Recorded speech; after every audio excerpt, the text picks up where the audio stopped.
जय हिंद दोस्तों, स्वागत है आपका एग्ज़ाम डोज में। मैं आदित्य लेकर आया हूँ आपके लिए एक और नई सीरीज़, जिसमें आज हम करंट अफेयर्स के बारे में बात करेंगे।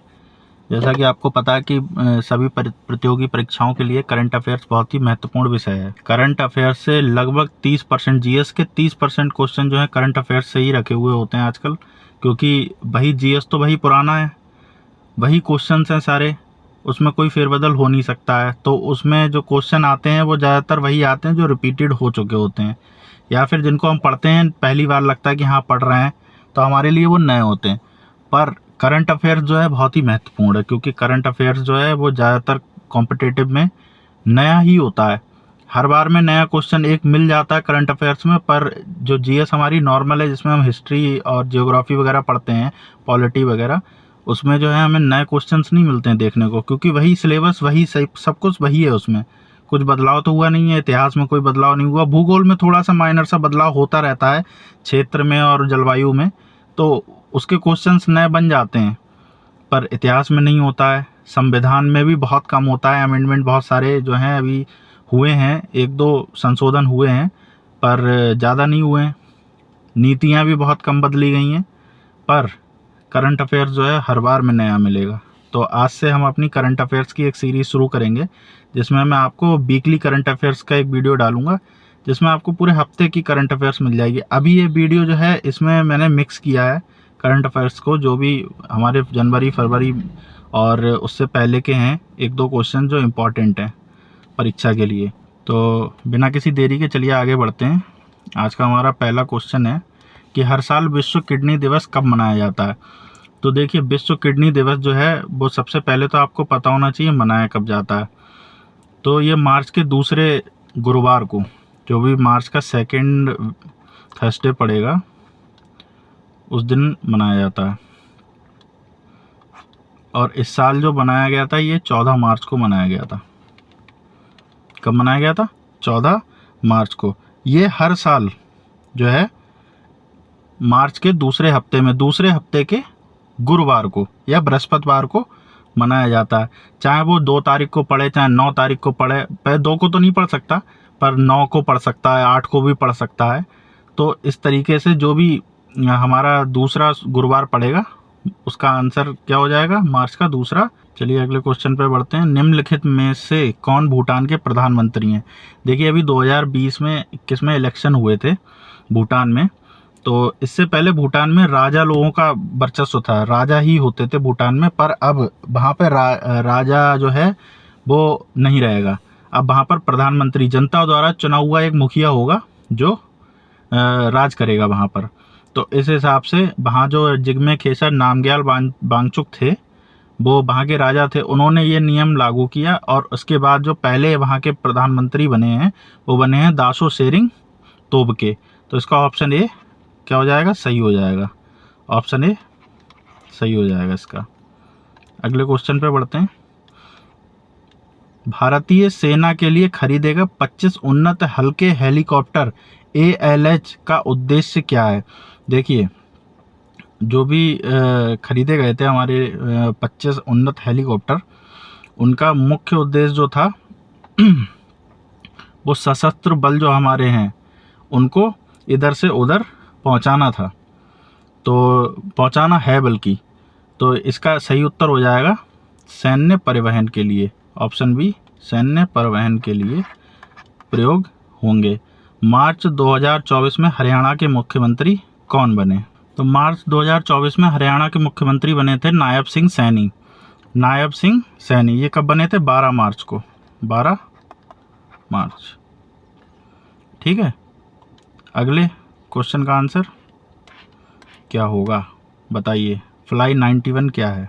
5 सेकेंड है आपके पास, 5 सेकेंड में आप बताइए फ्लाई 91 क्या है। देखिए, फ्लाई 91 है नई क्षेत्रीय एयरलाइन, जो लोगों को घुमाएगी, जो दर्शन कराएगी, जैसे किसी फेमस स्थल के ऊपर ही ऊपर दर्शन कराएगी। तो इसका ऑप्शन ए हो जाएगा राइट आंसर।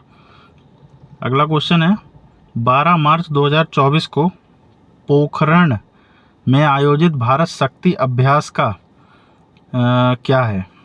देखिए, पोखरण में जो भारत शक्ति अभ्यास शुरू हुआ था, उसका मुख्य जो उद्देश्य था कि स्वदेशी रक्षा क्षमताओं को प्रदर्शित करने वाला एक सैन्य अभ्यास है।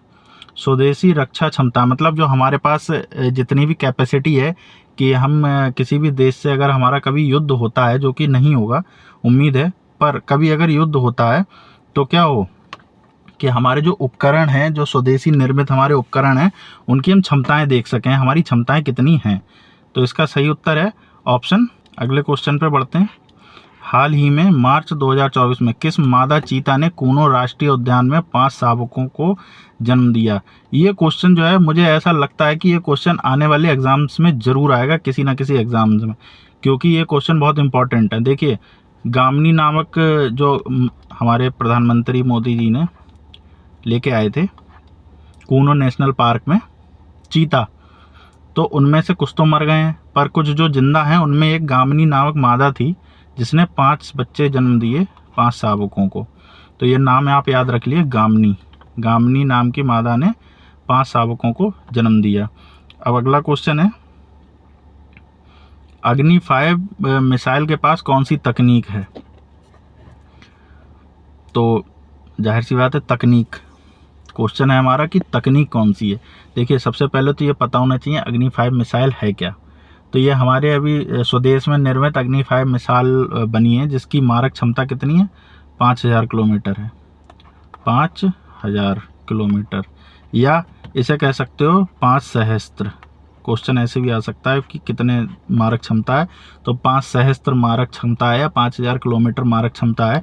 और इसमें पहली इंडियाज फर्स्ट लेजर टेक्नोलॉजी का यूज हुआ है, जिससे हम लेजर से निशाना साध सकते हैं। तो इसमें कौन सी टेक्नोलॉजी है? लेजर मार्गदर्शन प्रणाली। तो ऑप्शन डी क्या हो जाएगा इसका सही उत्तर हो जाएगा। अगले क्वेश्चन पे चलते हैं। अग्नि 5 मिसाइल का विकास किसने किया? देखिए, अग्नि 5 मिसाइल का विकास जो है डीआरडीओ ने किया। किसने किया? डीआरडीओ, रक्षा अनुसंधान एवं विकास संगठन ने। ये क्वेश्चन आप देखिए, 2 क्वेश्चन से 5 क्वेश्चन बन गए कि कितनी मारक क्षमता है, क्या उसमें टेक्नोलॉजी का यूज हुआ है, किसने विकसित किया है। ठीक है, तो इसका प्रयोग हो चुका है और डीआरडीओ ने इसको बनाया है, विकसित किया है। अग्नि 5 मिसाइल की रेंज कितनी है? तो देखिए, क्वेश्चन आ गया, अग्नि 5 मिसाइल की रेंज कितनी है? Option C 5000 kilometre. अगले क्वेश्चन पे बढ़ते हैं। नागरिकता संशोधन अधिनियम 2019 का उद्देश्य क्या था? देखिए, एक हमारा जो था पहले का था बहुत पुराना 1995 का नागरिकता संशोधन अधिनियम, उसको बदलकर उसमें थोड़ा सा संशोधन करके अभी एक नया नियम लागू किया गया है, जिसमें 2014 से पूर्व, कब से पूर्व? 2014 से पूर्व जो भी पाकिस्तानी, बांग्लादेशी या अफगानिस्तान से प्रवास होकर हमारे यहाँ आए, प्रवास होकर मतलब जो वहाँ से भगाए गए हैं या फिर जहाँ उन्होंने उस देश को दिया है, अल्पसंख्यक में इन देशों में कौन आएंगे? ये सारे मुस्लिम बाहुल्य देश हैं। तो मुस्लिम बाहुल्य देशों में अल्पसंख्यक में अन्य जो भी धर्म होंगे वो आएंगे। तो यहाँ पर जो भी हमारे गैर मुस्लिम लोग थे, हमारे थे या कहीं से भी आए, पर वो उस देश से यहाँ पर आ गए, उन्होंने यहाँ पर अपना रहन सहन शुरू कर दिया है, तो उनको जो सरकार है वो नागरिकता प्रदान करेगी। जो भी 2014 से पहले हमारे देश में आ गए, उनको सरकार क्या है, यहाँ की नागरिकता देगी। यहाँ पर वो सरकारी नौकरी कर सकते हैं, यहाँ पर वो वोट में अपने वोट दे सकते हैं, यहाँ पर वो किसी भी सरकारी सुविधा का लाभ ले सकते हैं। अभी तक ऐसा नहीं हो रहा था और इसी के लिए दिल्ली में इसका बहुत ज़्यादा विरोध किया गया था। जो यहाँ के मुस्लिम्स थे, उन्होंने, मुस्लिम कम्युनिटी के लोग जो थे, उन्होंने बहुत ज़्यादा विरोध किया था कि ऐसा नहीं होना चाहिए। पर मेरी अपनी राय है कि ऐसा हो जाना चाहिए, क्योंकि जो बाहर से आए हुए लोग रह रहे हैं उनको किसी भी प्रकार की सुविधा का लाभ नहीं मिल रहा है सरकार की। वो जीवन यापन अपना या तो भीख मांग कर रहे हैं या किसी के यहाँ मजदूरी कर रहे हैं, किसी भी प्रकार की कोई सुविधा उन्हें नहीं मिल रही है। तो इसका ऑप्शन क्या हो जाएगा? ऑप्शन बी, पाकिस्तान, बांग्लादेश और अफगानिस्तान से आए गैर मुस्लिम प्रवासियों को भारतीय राष्ट्रीयता प्रदान करना। अगला क्वेश्चन है, INS जटायु क्या है? देखिए, INS जटायु, अभी प्रधानमंत्री मोदी ने INS जटायु जो है एक नौसैनिक अड्डा स्थापित किया था मिनिकॉय द्वीप में। जो लक्षद्वीप के पास में है, मिनिकॉय मतलब उसी लक्षद्वीप का एक समूह है, समूह में उसमें एक द्वीप है मिनिकॉय द्वीप, वहाँ पर हमारा जो है नौसैनिक अड्डा एक स्थापित किया, ताकि हम अपने दुश्मन, जो हमारा मुख्य दुश्मन है चीन, जिसे हम अपना मुख्य दुश्मन मानते हैं, वो हमारी समुद्री सीमाओं में ना घुस सके। इसके लिए वहाँ पर उसका अभी उन्होंने उद्घाटन किया है। तो इसका ऑप्शन बी क्या हो जाएगा, राइट। मिनिकॉय द्वीप लक्षद्वीप में एक नौसैनिक अड्डा स्थापित किया गया। क्या नाम है उसका, INS जटायु। अगला क्वेश्चन है, अंतर्राष्ट्रीय महिला दिवस की तारीख क्या है। देखिए, सबसे अच्छा क्वेश्चन, सबसे सरल क्वेश्चन, सभी को पता है कि 8 मार्च है।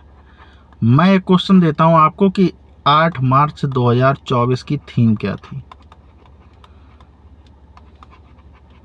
ये इसका आंसर आप हमें कमेंट में बताएंगे कि क्या थीम थी। अगला क्वेश्चन है, पानी के नीचे मेट्रो प्रणाली में कौन सा स्टेशन सबसे गहरा है। देखिए, अभी पश्चिम बंगाल में मोदी जी ने अंडर वाटर मेट्रो का उद्घाटन किया, जो हुगली नदी के नीचे से मेट्रो होके गुजरेगी। हालांकि अभी आपको वो दिखाई नहीं देगा कि हम नदी के नीचे से गुजरेंगे, पर उन्होंने कुछ एक ऐसी सुविधा करी है कि जहाँ से नदी शुरू होगी वहाँ से उन्होंने उस टनल की रोशनी नीली कर दी है, ताकि आपको पता चले कि हम नदी के नीचे से निकल रहे हैं। तो ये अभी तक भारत की सबसे पहली मेट्रो होगी जो नदी के नीचे से निकल रही है। तो इसमें जो स्टेशन है उसमें हावड़ा मेट्रो स्टेशन जो है, हावड़ा मेट्रो स्टेशन जो है वो सबसे गहरा है। कितना गहरा है, 30 मीटर गहरा है। कितना गहरा, 30 मीटर गहरा। 30 मीटर गहरे में सबसे गहरा हावड़ा स्टेशन बना है मेट्रो का। किस मेट्रो का, अंडर वाटर मेट्रो का। ये ध्यान रखिएगा, अंडर वाटर मेट्रो का। अगला क्वेश्चन है, पानी के अंदर मेट्रो सुरंग किस नदी के नीचे से गुजरती है। सबको पता है, अभी मैंने बताया, हुगली नदी। हुगली नदी कहाँ पे, वेस्ट बंगाल में। किस जगह में, कोलकाता में। इसको याद रखिए।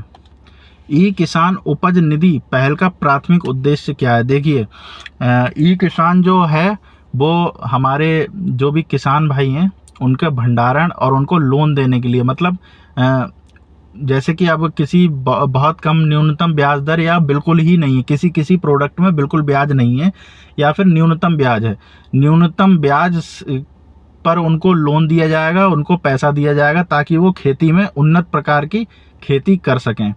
और उनको भंडारण, जो भी उनका अन्न होगा उसके भंडारण में उनको मदद मिलेगी, ताकि वो गल्ला, जो भी गांव में लोग कहते हैं ना गल्ला हमारा, तो अनाज जो भी है वो खराब ना हो। तो इसके लिए ऑप्शन क्या हो जाएगा हमारा, बी राइट हो जाएगा कि किसानों के भंडारण रसद को आसान बनाने के लिए ई किसान उपज निधि का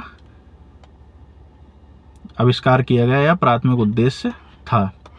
विश्व वन्यजीव दिवस 2024 का मुख्य विषय क्या है। देखिए, सबसे प्रमुख लाइन इसकी है कि मुख्य विषय, विश्व वन्यजीव का मुख्य विषय। तो विषय है लोगों और ग्रह को जोड़ना। ग्रह का मतलब हमारे ग्रह की बात हो रही है, किसी और ग्रह की नहीं, कि हमारे यहाँ के जो लोग हैं उनको और ग्रहों को जोड़ना। अब वो जुड़ेंगे कैसे, जब उनके बीच में कोई एक कड़ी बन जाए। अब वो कड़ी क्या बनेगी, या तो पेड़ पौधे बनेंगे या पशु बनेंगे, जीव जंतु बनेंगे। तो यही क्या होगी, हमारी कड़ी होगी, लोग और ग्रह से। ग्रह क्या है, ग्रह तो हम तो नाम मात्र के जीव हैं ग्रह पर। ग्रह जो है बनना है किससे बनना है, नदियों से, पहाड़ों से।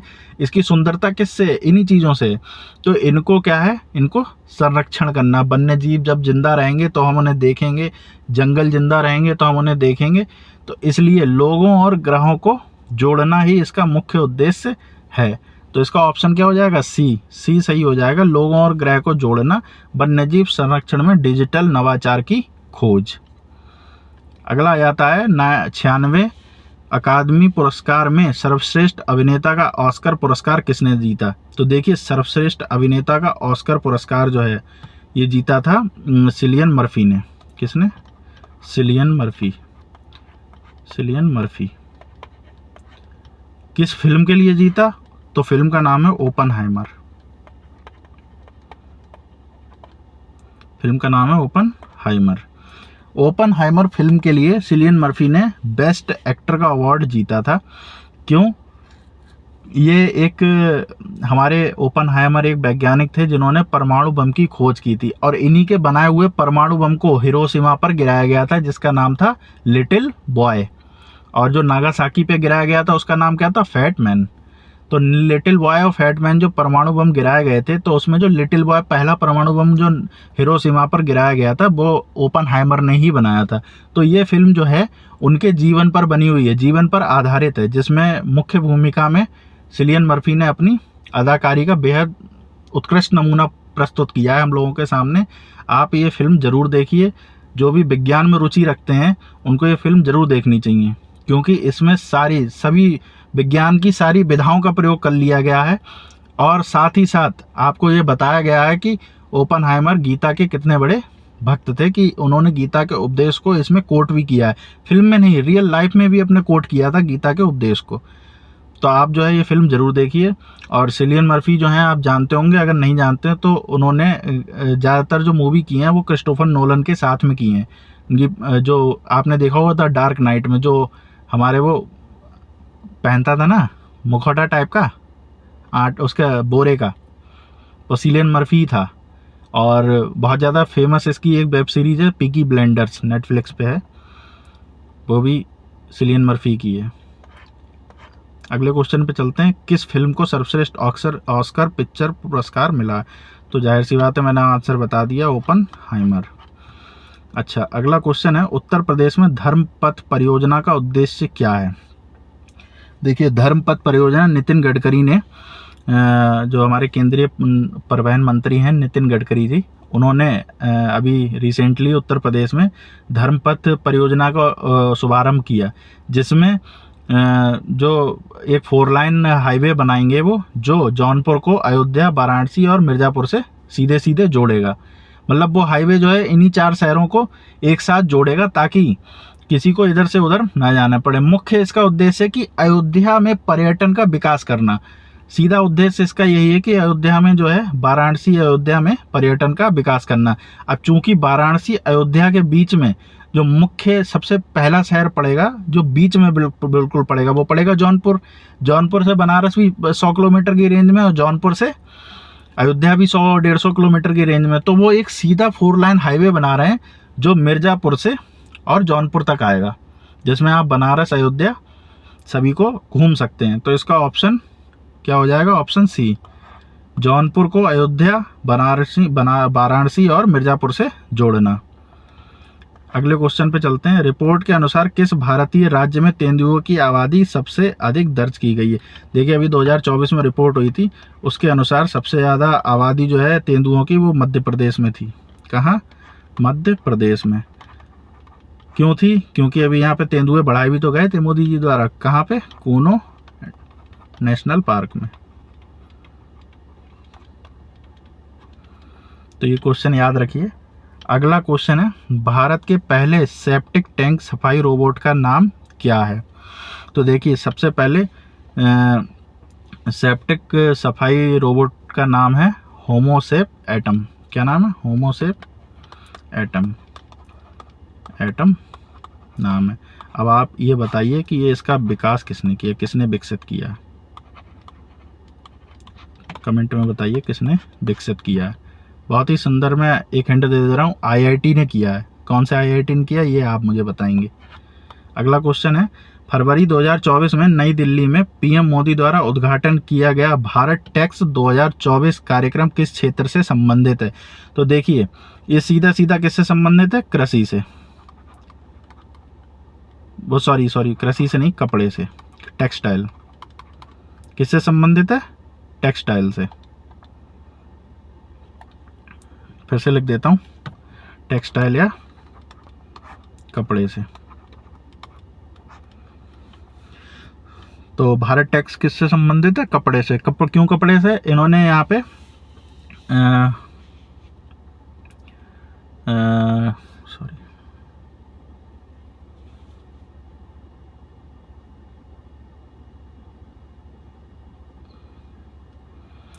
मोदी जी ने यहाँ पर 5F का फॉर्मूला दिया था। 5F का मतलब कि हमारा जो भी कपड़ा है वो फाइबर उसका अच्छा हो, उसका फैशन अच्छा हो, और वो विदेशों में एक्सपोर्ट हो। तो इस तरीके से उन्होंने 5F का एक फार्मूला यहाँ पर दिया था, इसको याद कर लेना कौन कौन से 5F है। बाकी मैं आपको बता दूंगा बाद में, एक नए वीडियो जब बनाऊंगा तब उसमें आपको इसकी पूरी डिटेल दे दूंगा। वैसे तो ये ज़्यादा इम्पोर्टेंट नहीं है, पर ये हाँ इतना इम्पोर्टेंट है कि ये किसके लिए रखा गया था ये। अगला क्वेश्चन है, देश के सबसे लंबे सिग्नेचर स्टे ब्रिज का नाम क्या है जिसका हाल ही में प्रधानमंत्री नरेंद्र मोदी ने गुजरात में उद्घाटन किया? देखिए, इसका किया था सुदर्शन सेतु। क्या नाम है उसका? सुदर्शन सेतु। क्या उन्होंने उद्घाटन किया था सुदर्शन सेतु का। इसका देखिए, इसका मुख्य उद्देश्य था एक द्वीप दमन एंड दीप सुना है ना, तो दमन एंड दीप का द्वीप और द्वारका इनको आपस में जोड़ना। इसका उद्देश्य क्या था? दीव और द्वारका को आपस में जोड़ना। ये एक सिंगल वायर पे बना हुआ जो है, सिंगल वायर पे बना हुआ ब्रिज है। इससे पहले एक ब्रिज हुगली नदी पर भी बन चुका है, जाहिर सी बात है आपको पता है कौन सा। तो ये ब्रिज जो है अभी मोदी जी ने इसका उद्घाटन किया ताकि हम दीव से द्वारका तक अपना आना जाना सुगम बना सकें। अभी तक क्या है, हमें बोट से जाना पड़ता है, अब हम डायरेक्ट जा सकते हैं गाड़ी से, अपने पैदल भी जा सकते हैं। कितने किलोमीटर का है ये? 4.7 किलोमीटर का। कितने किलोमीटर का? 4.7 किलोमीटर का, याद रखिएगा। इससे पहले जो बना था वो 1.9 किलोमीटर का बना है, पता है आपको कौन सा, लेकिन वो डबल वायर पे है। ये आज का हमारा लास्ट क्वेश्चन है और उम्मीद करता हूँ कि आपको वीडियो पसंद आया होगा। अगर पसंद आया तो आप चैनल को सब्सक्राइब कर सकते हैं और मैं ऐसे ही आपके लिए बढ़िया वीडियो लाता रहूँगा ताकि आपके एग्ज़ाम्स में प्रिपरेशन हो सके और आपको जनरल नॉलेज भी मिल सके थोड़ी थोड़ी। और बाकी मेरा मुख्य विषय जो है वो हिंदी ही रहेगा और करंट अफेयर्स में वीकली डालूँगा ताकि आपको एक हफ्ते का पूरा करंट अफेयर्स एक साथ मिल सके। और तब तक के लिए जो है, जय हिंद जय भारत। मिलते हैं अगले वीडियो में।